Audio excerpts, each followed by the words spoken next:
안녕하십니까. 지금까지 주식회사 일반에 대해서, 그 주주의 일반에 대해서 배웠고, 이제 본격적으로 이제 크게 이제 지배구조에 관한 논의를 들어가도록 하겠습니다. 그래서 지배구조에는 크게 이제 주주총회라든가 이사회 그리고 감사 또는 감사위원회 이러한 주식기관, 주식회사에 있어서의 여러 가지 이 기관 구조에 관한 것을 공부하겠는데 이번 주에는 이 주주총회에 관한 내용을 공부하도록 하겠습니다. 자, 주식회사 기관 총설 방금 말씀드렸다시피 이 주식회사의 기관 구조 또는 지배 구조에는 크게 우리 그 삼권 분립에 입각한 그러한 구조를 생각하시면 되겠습니다. 그래서 주주총회는 우리 그 주주들로 모인 그런 총인데 이 주주총회는 크게 이야기해서 여러분들이 국회라고 생각하시면 되겠습니다. 국회, 즉 입법부가 되겠죠. 그래서 입법부에서 중요한 내용들을 결정을 해서 법으로 만들지 않습니까? 마찬가지로 이 주주총회에서는 주주들의 모임이다 보니까, 즉 회사의 소유주들이 모여 있다 보니까 회사에 관한 기본적인 중요한 사항에 대해서 결정을 합니다. 그래서 이러한 중요한 사항을 결정을 하고 그 다음에 이러한 사람들이 주주를 대신해서 회사를 경영해 줄 사람, 그걸 뽑는 게 뭐냐면 이러한 이사들로 구성된 이사회가 있습니다. 그래서 이사회는 주주총회가 1차적으로 중요한 사항에 대해서 결정을 하고 주주총회로부터 위임을 받은 사항을 가지고 이 이사회가 의결을 한다든지 그렇게 합니다. 그래서 이제 이사회 밑에는 이제 이사회위원회라고 제도가 새로 도입이 됐고 그 다음에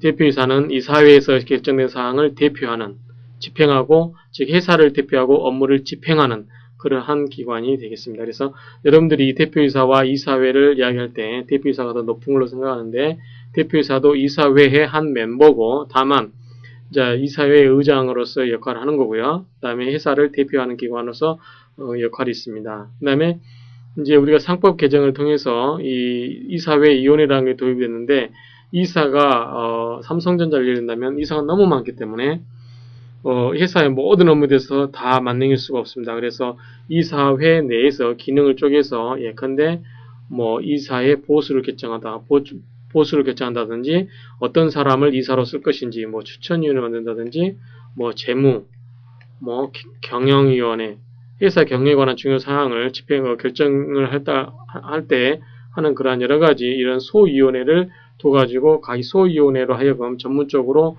이사회 밑에 하부국을 두어서 집행을 하도록 하는 그러한 위원회 제도가 이사회 내 위원회 제도가 되겠습니다. 한 가지 재밌는 거는 이 감사위원회도 이 미국식의 제도인데 감사위원회도 이 감사를 업무로 주로 하는 하나의 이사회 내 하부기관입니다. 미국식 제도에서는 그래서 미국식 제도에서는 이 감사라는 부분이 이렇게 빠지고 주주총회와 이사회 이렇게 두 가지 시스템, 즉 감사위원회도 이사회 내의 기관으로 봐버리게 됩니다. 그래서 이거를 이제 이원론이라고 하고요. 그다음에 이게 이제 이사부가 우리가 말하면 행정부 역할이 되도록 하겠습니다. 행정부라고 할 수 있겠고요. 그다음에 이제 감사는 이러한 이사가 주주를 대신해서 이러한 이사가 업무 집행을 잘 하고 있는지 법령에 위반되는 사항은 없는지 이러한 사항에 대해서 감사가 이런 것을 감독하는 기관이 되겠습니다. 그래서 원래는 우리 상법상 이 감사 독일의 그런 유럽식의 이 감사가 도입됐었는데 이 사회 내 위원회가 도입되면서 감사위원회가 도입이 됐습니다. 이게 이제 IMF가 터지면서 97년 말에 IMF가 터지면서 미국식의 우리나라 감사가 너무 이 주주총회를 대신해서 이사회를 견제를 해야 되는데 보통은 이제 이사회 우리나라 같이 소유와 경영에 분리되지 않는 예컨대 삼성그룹의 이건희 회장이 주주이면서 대표이사를 맡고 어떤 명예자든지 그런 실질적인 회사를 대표하고 있을 때는 여기에 있는 감사가 이 대표이사라든가 이사회를 견제할 수가 없습니다. 그래서 이 감사가 하나의 이사회의 어떤 이사가 되기 위한 발판으로 인식이 되었기 때문에 이 감사가 이러한 견제 역할을 충분히 못했습니다. 그래서 이러한 사람을 즉 이사는 감사는 회사 내부 사람이기 때문에 회사를 충분히 견제할 수가 없기 때문에 이거를 밖에 사람으로 구성되어 있는 즉 사회이사라고 하죠. 회사 밖에 있는 이사로 하여금 이사를 3분의 2 이상을 구성시켜서 이러한 감사위원회를 구성해가지고 회사 밖에 있는 이사들은 회사 내부를 견제할 수 있는 시스템이다 라고 생각이 되어서 그렇게 해서 이 감사위원회를 규정을 두었던 것입니다. 그래서 이 이사회위원회라든가 감사위원회는 하나같이 다 이러한 새로운 지배구조, 즉 옛날에 감사라든가 이사회가 제대로 하지 못했기 때문에 그러한 것을 새롭게 대체하고자 도입된 제도라는 점을 말씀드리겠습니다. 그러면 이제 주주총회에 대해서 보겠는데, 자 여기 이제 지금부터 저희들이 공부하는 게 이 주주총회에 관한 내용입니다. 이것만 배우는 거고요. 다음 시간에 이 부분, 다음 주에 이 부분 이렇게 하나씩 배우겠는데, 자 이번 주에는 이 주주총회를 보겠는데. 자, 주주총회를 한번 보도록 하겠습니다. 개략적으로 한번 보겠는데, 이 전체 밑그림을 여러분들이 머릿속에 담아두시면 되겠습니다. 자, 주주총회라고 하는 것은 먼저 주주들이 모이죠. 주주들이 모여서 이 주주총회를 하는데, 아까 말씀드렸다시피 주주총회는 최고의 의사결정 기구라는 거. 그래서 회사의 중요한 사항에 대해서 결정을 하는데, 어떠한 사항을 결정하느냐. 자, 보십시다.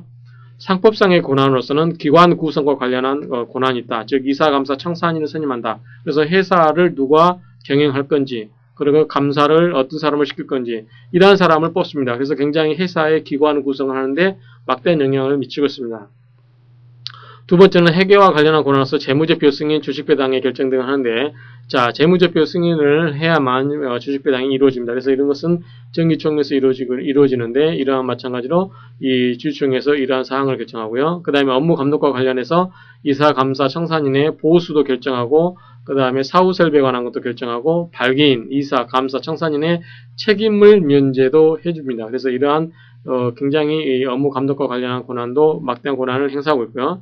그 다음에 또 여기서 가장 여러분들이 이제 많이 알아야 될 게, 이러한 기구의 변경과 관련해서 막대한 권한을 행사할 수 있는데, 그게 뭐냐면 영업의 전부 또는 중요한 일부의 양도라든가, 정관을 변경한다든지, 자본을 감사하든지, 합병, 분할, 조직 변경, 해산, 이러한 사항들은 회사의 아주 기본적인 중요한 사항들입니다. 그래서 이러한 중요한 사항을 변경할 때는 이러한 경우에도 회사의 주인인 주주총회에서 결정하도록 하자라고 했습니다. 그래서 상법상의 권한은 이렇게 크게 네 가지가 있고요.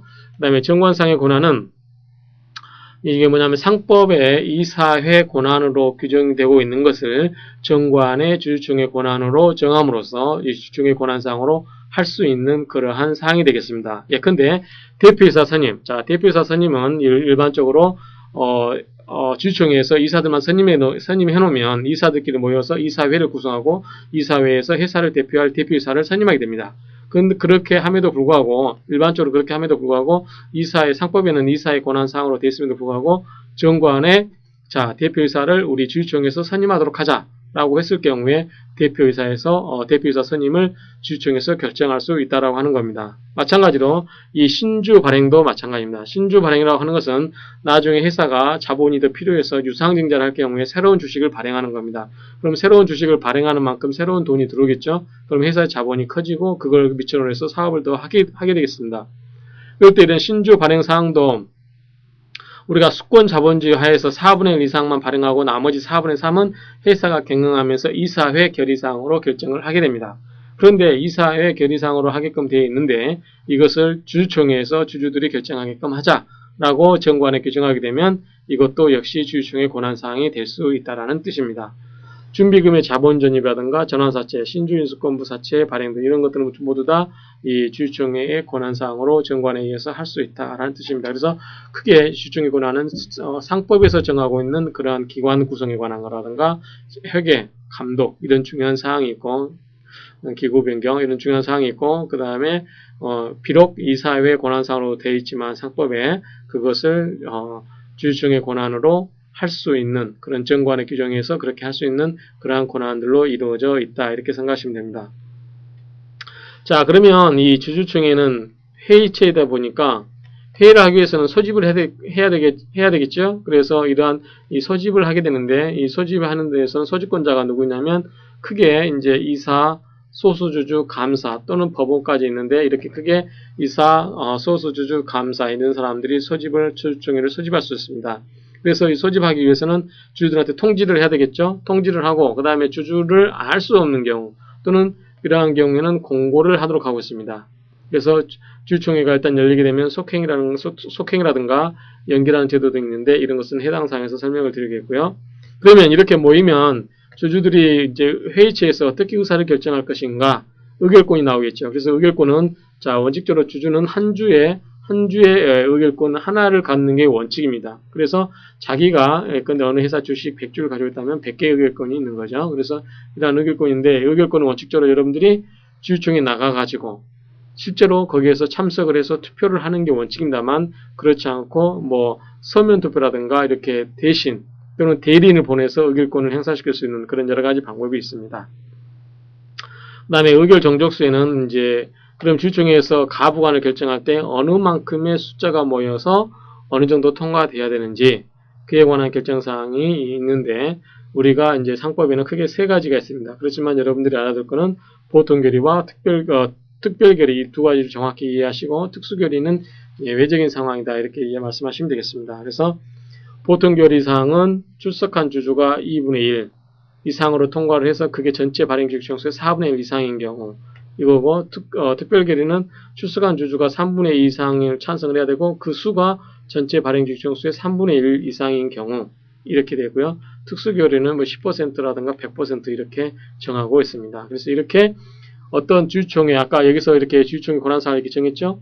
이러이러한 사항에 따라서 여러 가지 사항이 있는데 어떤 사항은 좀 엄격하게 하고 어떤 사항은 좀 쉽게 어떤 사항은 좀 강화시켜서 더 많은 이 주주들의 찬성의 의결권을 요구한다든지 그러한 율이 있습니다. 그래서 이거는 해당 사항에서 공부를 하시겠고요. 그 다음에 주주총회 이렇게 하다 보면 회의체 하다 보면 회의가 잘 되면 되는데 그렇지 않고 잘 못 되는 경우가 있을 수 있죠. 그래서 이러한 경우에는 주주총회 하자를 다툴 수가 있습니다. 그래서 여기에 많은 주주가 참여하다 보니까 자기 뜻하고 맞지 않거나 자기에게 주주총회를 하겠다라는 통지서를 보내지 않았다든지 또는 의결권을 행사를 부당하게 제한했다든지 그런 여러 가지 사유가 발생할 경우에 이러한 주주총회 하자를 다툴 수 있는데 이거를 뭘로만 다툴 수 있다? 반드시 소로만 다툴 수 있다. 왜냐하면 이해관계자가 많기 때문에 여러 사람이 이해관계에 걸리기 때문에 법원의 판결에 의해서 즉 소로서만 이 주주총회 하자를 다투게 하고 있는데 우리 상법에는 주주총회 하자를 크게 네 가지를 규정하고 있습니다. 첫 번째가 결의 취소의 소가 있고 결의 무효 확인의 소가 있고 결의 부존재 확인의 소가 있고 부당결의 취소 변경의 소가 있는데 이 각각에 대해서 여러분들이 하나하나에 대해서 내용을 알아야 되는데 그 하나하나 내용에 대해서는 어느 게 어떤 경우는 결의 취소가 되고 어떤 경우는 결의 무효가 되는지 이런 거는 하나하나 이제 알아두면 좋겠지만 그렇게 맹목적으로 외울 필요는 없고 전체적인 내용을 아시면 되겠습니다. 그래서 결의 취소는 이렇게 방법이 잘못됐거나 절차상 하자라든가 경미한 내용이 있을 경우, 결의 무효는 중요한 내용인 경우, 결의 부존재는 아예 이제 내용상으로 법령에 위반했다든지 여러 가지 경우가 있을 경우에 결의 뭐 중대한 하자라든가 여러 가지 경우에 무효로 할 수 있는 경우, 그다음에 부당결의는 특별 이해관계인이 있을 경우에 이렇게 이해하시면 되겠습니다. 그래서 이거는 나중에 보도록 하겠습니다. 그래서 전체적인 주주총회를 둘러싸고 있는 여러 가지 주주라든가 그다음에 주주의 결의 방법이라든가 소집 절차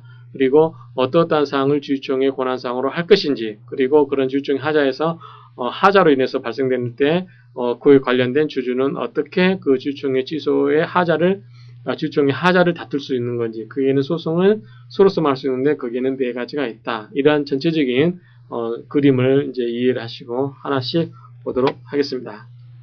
자, 주주총회라고 하는 것은 이 상법 또는